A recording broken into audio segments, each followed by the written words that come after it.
Hello my dear students, welcome to your Master Chem channel. कैसे हैं प्यारे बच्चों? Very good. आज मैं Amla Shankar Yadav Master Chem channel की तरफ से क्लास 11th के बच्चों के लिए वीडियो लेके आया हूं। आज के वीडियो में प्यारे बच्चों ये चैप्टर हमारा होगा थर्मोडायनेमिक्स, और आज के वीडियो हमारा जो टॉपिक होगा enthalpy of solution. Enthalpy of solution, इसी एंथैल्पी ऑफ सॉल्यूशन में एंथैल्पी ऑफ लाइट या लैटिस एनर्जी कहिए, लैटिस एनर्जी, और enthalpy of hydration, enthalpy of lattice कहिए, एंथैल्पी ऑफ हाइड्रेशन। तो ये दोनों को सम करते हैं तो एंथैल्पी ऑफ सॉल्यूशन बनता है प्यारे बच्चों। इसके बारे में हम डिस्कशन करेंगे तो बहुत विस्तार से, कब कोई सॉल्युबल होता है, कब कोई सॉल्युबल नहीं होता है, इसका भी थोड़ा सा हम डिस्कशन करेंगे आपको वीडियो में, जो कि बहुत इंपॉर्टेंट है। एंथैल्पी ऑफ सॉल्यूशन, इसमें हीट एब्जॉर्ब भी हो सकती है और इवाल्व भी हो सकती है, मतलब एक्सोथर्मिक भी हो सकता है, एंडोथर्मिक भी हो सकता है। तो आप देखें जरा। हाँ तो प्यारे बच्चों, ये क्लास 11th लेक्चर नंबर 20 है, थर्मोडायनेमिक्स। यहाँ पर टॉपिक हमारा जो चल रहा है एंथैल्पी ऑफ सॉल्यूशन या हीट ऑफ सॉल्यूशन। सॉल्यूशन बनता है प्यारे बच्चों जब किसी सॉल्वेंट में सॉल्यूट मिलाते हैं तो सॉल्यूशन बनता है ना। अब इसी के बारे में एंथैल्पी रिलीज होती है, एंथैल्पी निकलती है, हीट निकलती है या हीट एब्जॉर्ब होती है, इन सब का हम डिस्कशन करेंगे डिटेल में। तो आप कॉपी कलम लेके बैठ जाओ प्यारे बच्चों, विस्तार से डिटेल से लिखना शुरू कर दो। Right start.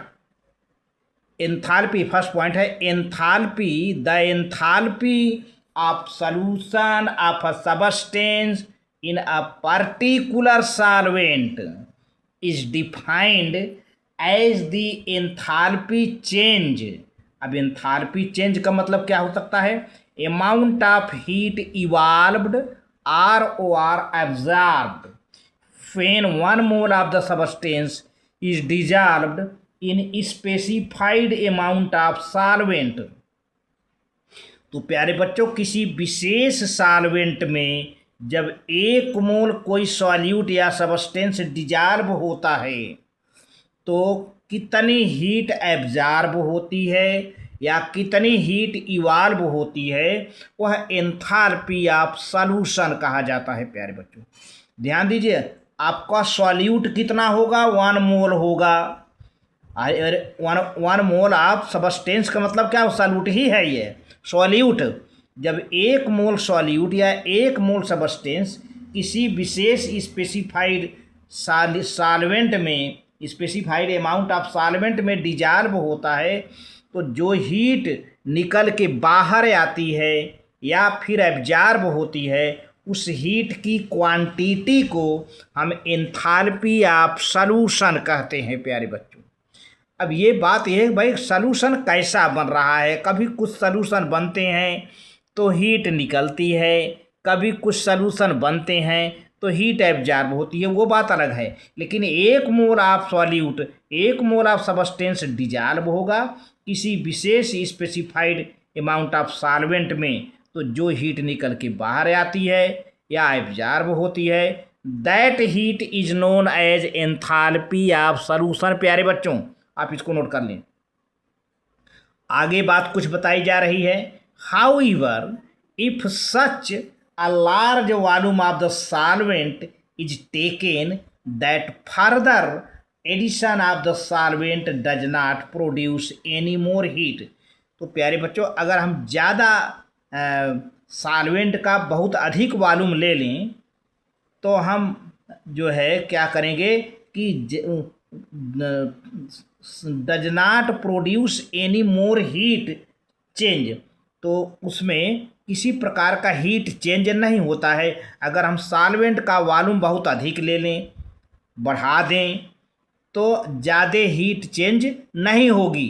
It is called enthalpy of the solution in finite dilution, eight infinite dilution. क्योंकि आपने वॉल्यूम को बढ़ा दिया है, डाइल्यूट कर दिया है, तो ऐसे में जो भी एंथैल्पी चेंज होती है प्यारे बच्चों, इसको कहते हैं enthalpy of the solution at infinite dilution. अगर आपने वॉल्यूम बढ़ा दिया तो एंथैल्पी ऑफ सॉल्यूशन में कोई चेंजिंग नहीं होगी, और उस टाइम की जो एंथैल्पी ऑफ सॉल्यूशन होगी that is called enthalpy of solution at infinite dilution. Next point देखिए, water is usually used as solvent and the symbol aqua is used. प्यारे बच्चों, ज़्यादातर सॉल्यूशन बनाने के लिए वाटर को सॉल्वेंट के रूप में यूज किया जाता है। तो ऐसे सॉल्यूशन को हम AQ, उसका नाम लिखते तो हमें AQ लिख देते हैं। AQ का मतलब एक्वस। जो सॉल्यूशन वाटर में बने तो उसको हम एक्वस सॉल्यूशन कहते हैं। Aqueous is used to represent it at a large dilution. तो प्यारे बच्चों, ये वाटर का यूज जो है काफ़ी डाइल्यूट करके, इनफाइनाइट डाइल्यूशन करके सॉल्यूशन बनाया जाता है। The thermochemical equation for the dissolution of potassium chloride. इस तरह से देखा जाए प्यारे बच्चों, थर्मोकेमिकल इक्वेशन में पोटेशियम क्लोराइड को पानी में घोलेंगे तो एक्वस पोटेशियम क्लोराइड बन जाता है। कॉपर सल्फेट को पानी में घोलेंगे तो एक्वस कॉपर सल्फेट बन जाता है। अब किसी में हीट ली जाती है, किसी में हीट दी जाती है। अब हम बताएंगे कि किस में हीट ली जाती है, कॉपर सल्फेट में कि पोटेशियम क्लोराइड में। नेक्स्ट पेज पर बताते हैं, पहले आप इतना नोट कर लीजिए। बहुत बढ़िया, ठीक है। अब देखिए प्यारे बच्चों, यहाँ पे पोटेशियम क्लोराइड और कॉपर सल्फेट में भी रिप्रेजेंटेड है। ये पोटेशियम क्लोराइड है, पोटेशियम क्लोराइड सॉल्यूड है, साल्ट है। और AQ का मतलब वाटर है। यहाँ पर ये AQ का मतलब वाटर है। वाटर का फार्मूला यहाँ नहीं लिखा जाता है। तो अब पोटेशियम क्लोराइड देखें, यहाँ सॉलिड था ना, अब पोटेशियम क्लोराइड एक्वस बन गया है, यानी पोटेशियम क्लोराइड का पानी में सॉल्यूशन बन गया। यहाँ पर पोटेशियम क्लोराइड सॉल्यूट था, ये एक्वस AQ पानी सॉल्वेंट है, इसका सॉल्यूशन बन गया पोटेशियम क्लोराइड का। जब पोटेशियम क्लोराइड पानी में घुलने लगता है तो उस टाइम हीट एब्जॉर्ब होती है, क्योंकि enthalpy of solution delta H, enthalpy of solution delta H sol H enthalpy of solution है। ये प्लस में आया है, 18.6 किलो जूल पर मोल, 18.6 किलो जूल पर मोल की हीट एब्जॉर्ब हो रही है जब पोटेशियम क्लोराइड पानी में घुलता है और पोटेशियम क्लोराइड का एक्वस सॉल्यूशन बनने लगता है प्यारे बच्चों। तो ऐसी स्थिति में, ऐसी कंडीशन में 18.6 किलो जूल पर मोल हीट एब्जॉर्ब होती है। इस हीट को enthalpy of solution of potassium chloride कहते हैं। अब सेकेंड केस में देखिए, कॉपर सल्फेट है, यह भी सॉलिड है, लेकिन इसमें पानी मिला रहे हैं तो कॉपर सल्फेट का एक्वस सॉल्यूशन। अब यहाँ सॉलिड नहीं लिखा गया है, अब एक्वस माने पानी, एक्वस माने पानी, AQ पानी मिल गया, कॉपर सल्फेट का सॉल्यूशन मिला। लेकिन जब कॉपर सल्फेट प्यारे बच्चों पानी में घुलने लगता है, वाटर में घुलने लगता है, तो 66.5 किलो जूल पर मोल हीट निकल के बाहर होती है, यानी प्रोड्यूस होती है, एक्सोथर्मिक प्रोसेस हो जाता है, यानी एंथैल्पी ऑफ सॉल्यूशन क्या हो जाता है, 66.5 किलो जूल पर मोल प्यारे बच्चों। तो देखिए यहाँ पे पोटेशियम क्लोराइड का डिसोल्यूशन एंडोथर्मिक है, कॉपर सल्फेट का पानी में डिसोल्यूशन एक्सोथर्मिक है ना। तो आप इसको नोट करते चले। इसी ने मैंने कहा था कि सॉल्यूशन जो है बनते समय हीट कभी ली जाती है, कभी दी जाती है। तो आप इसको देखिए, बड़ा अच्छा एग्जाम्पल है पोटेशियम क्लोराइड का और कॉपर सल्फेट का। द फर्स्ट केस में बता रहा है, first case is endothermic and enthalpy of solution is plus 18.6 kilo joule per mole. तो पहला केस जहां पोटेशियम क्लोराइड पानी में घुल रहा है, ये इतना हीट एब्जॉर्ब होती है, this process is endothermic process. लेकिन सेकेंड केस में प्यारे बच्चों देखो माइनस में है, the second case is exothermic and enthalpy of solution is minus 66.5 kilo joule per mole हो गया ये। अच्छा, अब कुछ बातें आपको और बताई जा रही हैं यहाँ पर थर्ड पॉइंट में। It is interesting to note that salts like copper sulfate, calcium chloride etcetera when present in the hydrated state, कुछ ऐसे साल्ट जो हाइड्रेटेड स्टेट में है, जैसे देखिए कॉपर सल्फेट 5H2, इस कॉपर सल्फेट के साथ 5 मॉलिक्यूल ऑफ वाटर जुड़ा हुआ है, तो कॉपर सल्फेट हाइड्रेटेड है। Calcium CaCl2 CaCl2 6H2O, calcium chloride hydrated है etcetera, dissolve with absorption of heat for example. ये जब ये डिजॉल्व होते हैं, ये हाइड्रेटेड कॉपर सल्फेट या हाइड्रेटेड कैल्शियम क्लोराइड जब डिजॉल्व होते हैं तो हीट को एब्जॉर्ब करते हैं, हीट को एब्जॉर्ब करते हैं मतलब इंडोथर्मिक प्रोसेस हो जाता है। ध्यान दीजिएगा, ये बहुत इंपॉर्टेंट बात है। यहाँ पर कॉपर सल्फेट हाइड्रेटेड नहीं है, यहाँ पर कॉपर सल्फेट हाइड्रेटेड नहीं है, तो ये डिजॉल्व हो रहा है, तो यहाँ तो जो है प्रोड्यूस हो रहा है। लेकिन ये वाला कॉपर सल्फेट यानी कॉपर सल्फेट पेंटाहाइड्रेट अगर ये पानी में डिजॉल्व होगा तो ये हीट को एब्जॉर्ब करेगा, इंडोथर्मिक देगा। तो दोनों में अंतर आ गया ना, कॉपर सल्फेट और कॉपर सल्फेट हाइड्रेटेड है ना, पेंटाहाइड्रेटेड।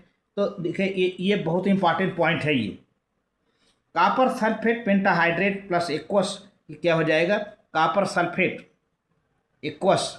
अब एक्वस लिख दिया, यहाँ पर 5H2O मत लिखो, एक्वस हो गया। तो enthalpy of solution is plus 11.7 kilo joule per mole. देखिए कैसी बात है, जरा इसको देखो और इसको देखो प्यारे बच्चों। ये कॉपर सल्फेट सॉलिड है, पानी मिल रहा है, ऐसी हालत में कॉपर सल्फेट एक्वस यहाँ भी बना, लेकिन enthalpy of solution -66.5 kilo joule per mole हुआ, मतलब हीट निकल के बाहर आई। देखिए अब जरा देखो, ये हाइड्रेटेड कॉपर सल्फेट है, हाइड्रेटेड कॉपर सल्फेट है, इसको भी पानी मिलाया जा रहा है। तो अब ये जब पानी मिलेगा तो ये उल्टे एब्जॉर्ब करेगा, ये इससे बिल्कुल उल्टा है, अपोजिट है, एब्जॉर्ब करेगा ये हीट। तो कॉपर सल्फेट एक्वस बन गया, कॉपर सल्फेट एक्वस, पानी नहीं लिखा जाएगा।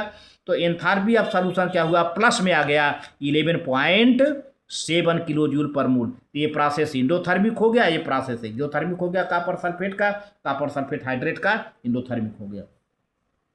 The process of dissolution is usually endothermic. प्यारे बच्चों, ज़्यादातर देखा जाए तो डिजोल्यूशन का प्रोसेस ज़्यादातर इंडोथर्मिक होता है, एक्सोथर्मिक भी होता है, ऐसी बात नहीं है। ये कन्फर्म जो है इंडोथर्मिक नहीं होता है, दोनों होते हैं, लेकिन ज़्यादातर इंडोथर्मिक होता है, जिसका एग्जाम्पल हम अगले पेज में देने जा रहे हैं। तब तक इसको नोट कर लो प्यारे बच्चों। बहुत बढ़िया, वेरी गुड। जैसे देखिए ये endothermic, salt which do not form hydrate like sodium chloride, potassium chloride, potassium nitrate. ये साल्ट हाइड्रेटेड साल्ट नहीं है, ना हाइड्रेटेड साल्ट बनाते हैं। अगर इसको पानी में घोलेंगे, इन सब सोडियम क्लोराइड को, पोटेशियम क्लोराइड को, तो ये सब इंडोथर्मिक है प्यारे बच्चों। यानी इसमें जब ये सोडियम क्लोराइड हो या पोटेशियम क्लोराइड हो या पोटेशियम नाइट्रेट हो, अगर इनको हम पानी में घोलेंगे तो ये हीट को एब्जॉर्ब करेंगे, इंडोथर्मिक है।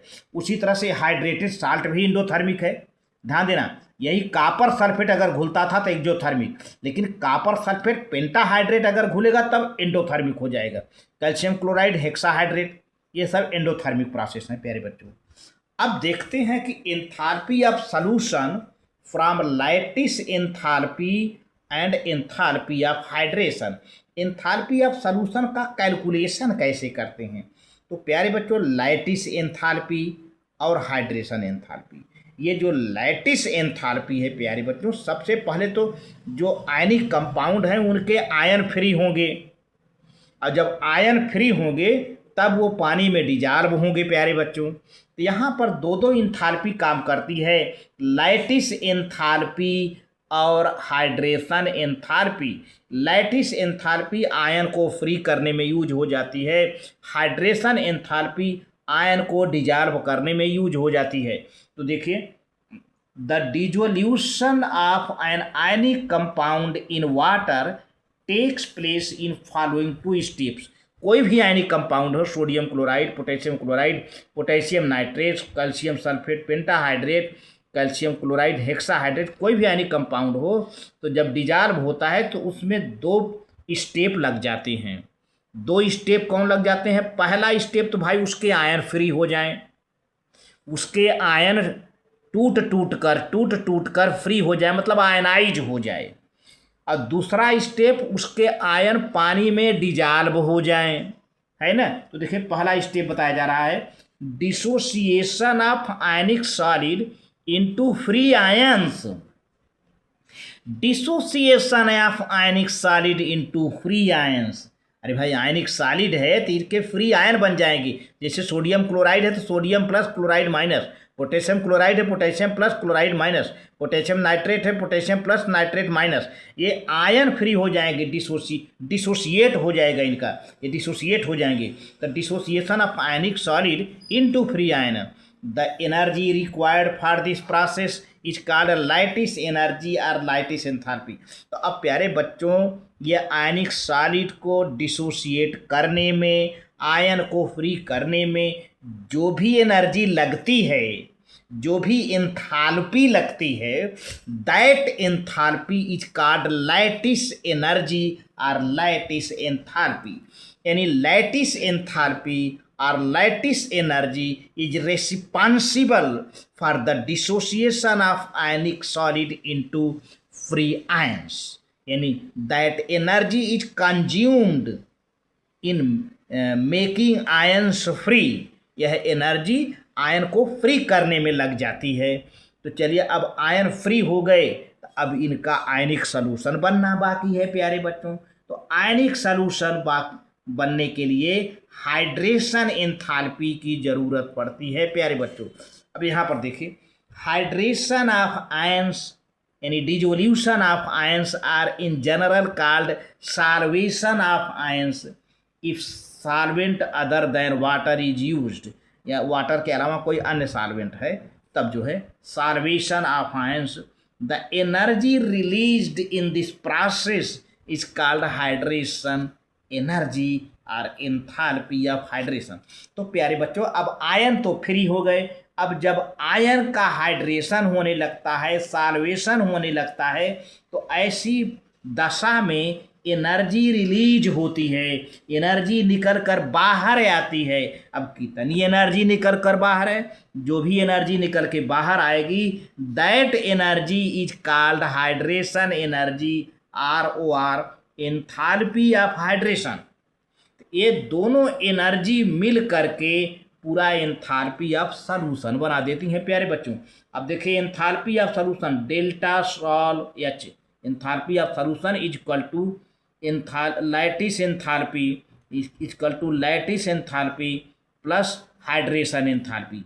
डेल्टा लैटिस H लिखा है ना, डेल्टा लैटिस H माने लैटिस एंथैल्पी है ना, लैटिस एंथैल्पी या एंथैल्पी ऑफ लैटिस एनर्जी कहिए, या लैटिस एनर्जी कहिए, हाइड्रेशन एंथैल्पी, दोनों को टोटल कर देंगे तो क्या मिलेगा? Enthalpy of solution. आप इसको नोट कर लो प्यारे बच्चों, बहुत बढ़िया, वेरी गुड। अब देखिए,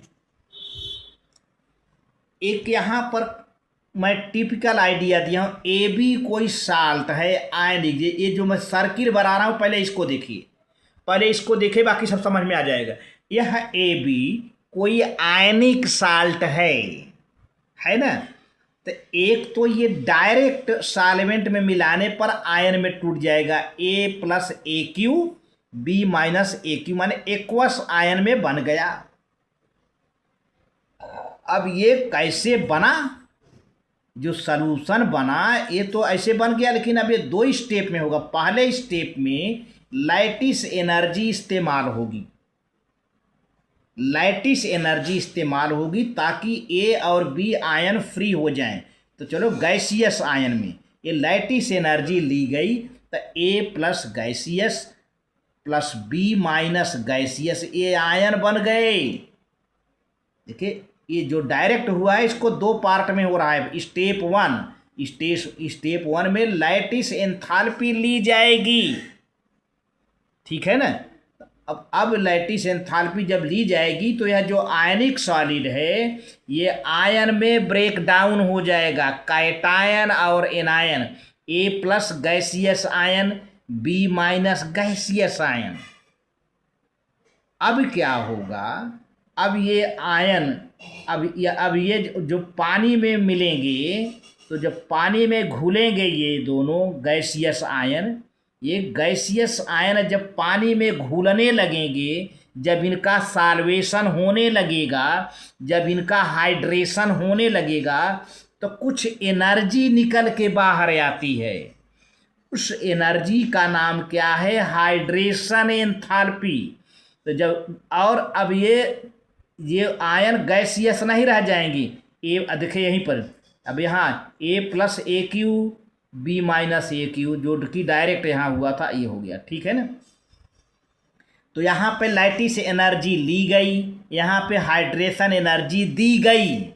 तो दोनों एनर्जी के वजह से एंथैल्पी ऑफ सॉल्यूशन बना, सॉल्यूशन तैयार हुआ, आयनिक सॉल्यूशन बन गया प्यारे बच्चों। तो एंथैल्पी ऑफ सॉल्यूशन H यानी delta sol H enthalpy of solution equal to lattice enthalpy plus hydration enthalpy. मैंने यही फार्मूला भी पिछले पेज में दिया था, आप इसको नोट कर लें। तो अब देखिए कुछ ये है, for example for 1 mole of sodium chloride solid lattice enthalpy, एक एग्जाम्पल दिया जा रहा है।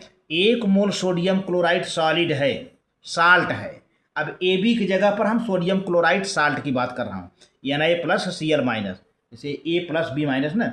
1 मोल सोडियम क्लोराइड है, लैटिस एंथैल्पी इसका जो पाया गया 788 प्लस किलो जूल पर मोल। लैटिस एंथैल्पी प्लस दिया जा रहा है, क्यों प्यारे बच्चों? क्योंकि लैटिस एंथैल्पी ली गई है, लैटिस एंथैल्पी ली जाती है ना, तो एंडोथर्मिक है इसलिए प्लस में दिया जा रहा है। एंड हाइड्रेशन एंथैल्पी प्यारे बच्चों, ये एंथैल्पी निकल के बाहर आती है, रिलीज होती है, इसलिए इसके जो वैल्यू के पहले माइनस चिन्ह लगा है, ये ये एक्जोथर्मिक प्रोसेस हो गया और लैटिस एंथैल्पी एंडोथर्मिक प्रोसेस हो गया। -788 किलो जूल पर मोल। दो एनर्जी, लैटिस एंथैल्पी इतना हुआ और हाइड्रेशन एंथैल्पी इतना हुआ। तो अब दोनों एंथैल्पी के वजह से सॉल्यूशन एंथैल्पी बनेगा, यानी एंथैल्पी ऑफ सॉल्यूशन। तो प्यारे बच्चों एंथैल्पी ऑफ सॉल्यूशन बस वही फार्मूला लगा दो, ये वाला फार्मूला लगा दो यहाँ पर। Enthalpy of solution equal to enthalpy of lattice या lattice enthalpy plus hydration enthalpy. तो प्यारे बच्चों lattice enthalpy plus 788 kilo joule per mole, फिर प्लस ये फार्मूले का प्लस, फिर ब्रैकेट बनाना, फिर माइनस सहित ये माइनस की वैल्यू लिखो 784 किलो जूल पर मोल। अब क्या होगा, ये प्लस ये माइनस क्या हो जाएगा प्यारे बच्चों? माइनस हो जाएगा। देखो 788 और अभी किलो जूल पर मोल हम बाद में लिख देते हैं, यूनिट नहीं लिख रहे हैं, यूनिट यहाँ लिख दे रहे हैं। फिर 784 किलो जूल पर मोल है ना, 784 किलो जूल, 784 ये रहा, ये 784.0 है, 784 है ना। तो अब इसको हम घटा देंगे तो क्या हुआ, जो है यहाँ पे मिस्टेक आ रहा है, ये 784 होना चाहिए, गलत लिखा हुआ है यहाँ पर। ये 788 माइनस ये 784, 784। अब ये आ जाएगा प्यारे बच्चों, ये प्लस इसमें से घट रहा है तो प्लस 4 किलो जूल पर मोल ये आया, ये आपका आंसर आ गया, ठीक है ना। ये आपका आंसर आ गया। 788 में से 784 हम माइनस कर दिए तो 4 किलो जूल पर मोल ये एंथैल्पी ऑफ सॉल्यूशन हुआ। अब आपको लगता होगा तो इतना बड़ा एंथैल्पी घट करके कैसे कम हो गया? अरे भाई एक एंडोथर्मिक है, लैटिस एंथैल्पी एंडोथर्मिक है जो कि ली जाती है तब जाके गैसीय आयन बनते हैं। अब इसके बाद जब पानी में घुलने लगते हैं तो इतनी एनर्जी बाहर निकल के आती है तब जाके इनका सॉल्वेशन हो पाता है ना। तो एक एंडोथर्मिक है, एक एक्जोथर्मिक प्रोसेस है प्यारे बच्चों, आप इसको नोट कर लें। बहुत बढ़िया, बहुत बढ़िया। अब देखिए, as mentioned above for most of the ionic compounds enthalpy of solution is positive. ज़्यादातर देखा गया है एंथैल्पी ऑफ सॉल्यूशन पॉजिटिव आ रहा है। Hence dissolution of most of the salts increases with increase in the temperature। इससे मालूम होता है कि किसी भी साल्ट का डिजोल्यूशन जो है टेम्परेचर बढ़ने पर बढ़ता है। एंडोथर्मिक प्रोसेस पॉजिटिव आया तो एंडोथर्मिक प्रोसेस है भाई, टेम्परेचर उसको दिया जाएगा तो डिजोल्यूशन बढ़ेगा, यानी घुलने की प्रक्रिया, घुल जाने की प्रक्रिया बढ़ जाएगी। If the lattice enthalpy of the salt is very high, अगर लैटिस एंथैल्पी बहुत ज़्यादा है इसका मतलब बहुत ज़्यादा एनर्जी ली गई, the dissolution of the compound में not take place at all. तो प्यारे बच्चों डिजोल्यूशन ऑफ कंपाउंड जो है नहीं होती है। It is for this reason that fluoride are less soluble than chloride. यही कारण है कि फ्लोराइड जो फ्लोराइड के साल्ट हैं ये क्लोराइड के साल्ट से कम सालबुल होते हैं, कम सालबुल होते हैं। तो आज के वीडियो में बस इतना ही। Very good, thank you. आप नोट करते चले प्यारे बच्चों, बहुत बढ़िया, ठीक।